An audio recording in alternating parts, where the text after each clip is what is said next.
Hello बच्चों, let's read this question. The question says if FR is X, JR, X, HR, X, where R is equals to 1 to 3 are polynomials in X such that FRA is equals to GRA is equals to HRA, R is equals to 1 to 3 and Fx is equals to F1x, determinant F1x, F2x, F3x, G1x, G2x, G3x, H1x, H2x, H3x, then the value of f dash x at x is equals to A is option A1, option B2, option C3, option D 0.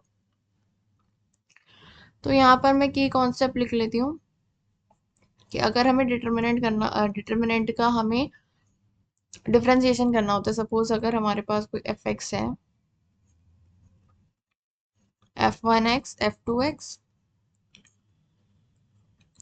G1x और G2x, इसका हमें F dash x निकालना है। तो पहले या तो रो के निकाल सकते हैं या फिर कॉलम वाइज भी निकाल सकते हैं।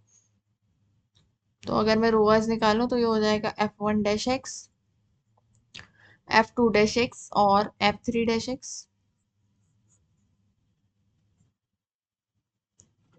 और F3 डैश एक्स और सॉरी ये 2 तक है ना, तो G1x और G2x। पहली वाली रो का डिफरेंशिएशन कर दो, फिर फर्स्ट को एज इट इज रहने दो और फिर सेकंड रो का कर दो। और अगर 3 क्रॉस 3 की है तो फर्स्ट रो का करो, सेकंड थर्ड को ऐसे ही रहने दो, फिर सेकंड का करो, फर्स्ट थर्ड को ऐसे ही रहने दो, फिर थर्ड का करो और फर्स्ट सेकंड को ऐसे ही रहने दो।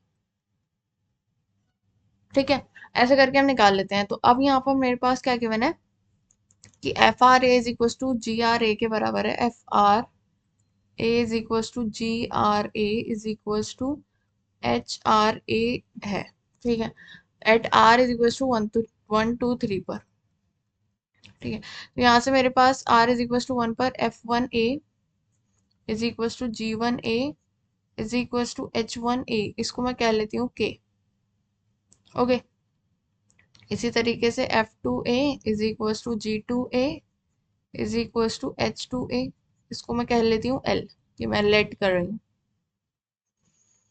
और F3A is equal to G3A is equal to H3A, इसको मैंने कह दिया M। अब यहाँ पर हमारे पास जो है एफ एक्स गिवन है, एफ एक्स है हमारे पास। ठीक है, तो हम एफ डैश एक्स निकालते हैं। तो एफ डैश एक्स क्या होगा, रो वाइज करेंगे तो F1 dash x, F2 dash x, F3 dash x और G1x, G2x और G3x, ये ऐसे ही रहेगा। H1x, H2x, H3x प्लस, अब F1x ऐसे ही रहेगा, ये फर्स्ट रो ऐसी रहेगी,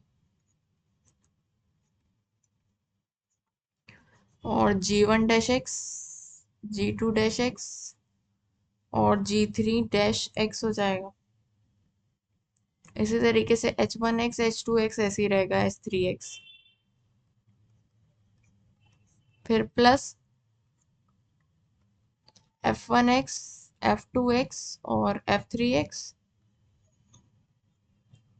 G1x, G2x, G3x और H1 dash x, H2 dash x और H3 डैश एक्स, ये हो गया। अब हम इसमें f dash x at x is equal to a पर निकालना है, तो f डैश a रख देते हैं। तो ये वैल्यू क्या हो जाएगी, F1 dash a, F2 dash a, F3 dash a और G1a, G2a, G3a, H1a, H2a, H3a plus F1a, F2a, F3a और G1 dash a, G2 dash a, G3 dash a, H1a, H2a, H3a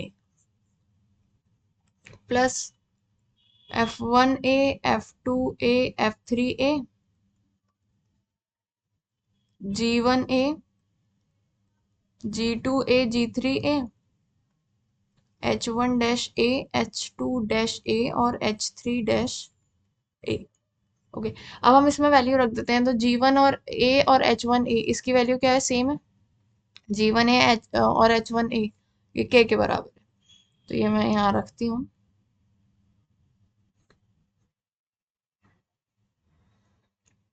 ये तो हमारी यही रहेगी, ये हमारी K के बराबर है। G2 और G2H2 L के बराबर है। G3H3 हमारा M के बराबर है। इसी तरीके से F1A हमारा K के बराबर है, ये K के बराबर है, ये हमारा ऐसे ही रहेगा। ये L के बराबर है, ये M के बराबर है,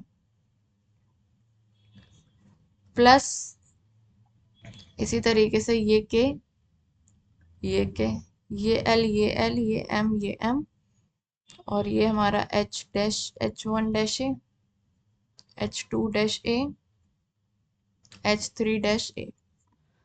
तो अगर मैं यहाँ पे लिखूं कि इफ टू रोज और कॉलम्स, इफ अगर कोई दो या दो से ज्यादा रोज किसी डिटर्मिनेंट की या कॉलम सेम आ जाते हैं तो वो डिटर्मिनेंट की वैल्यू जीरो के बराबर हो जाती है। इफ टू रोज और column are same, then determinant की जो वैल्यू होती है वो जीरो के बराबर हो जाती है, इज इक्वल टू जीरो। तो यहाँ पर भी देखो ये दोनों रो सेम है, यहाँ पर भी ये वाली सेम है, और यहाँ पर ये वाली। तो ये हमारा एफ डैश ए कितना आ जाएगा, तीनों ही हमारी जीरो हो जाएंगे, तो एफ डैश ए की वैल्यू हो गई जीरो। यही हमें फाइंड आउट करनी थी। So the final answer is f dash a is equals to 0. Option D is correct. Hope you understood it well. Best of luck. Thank you.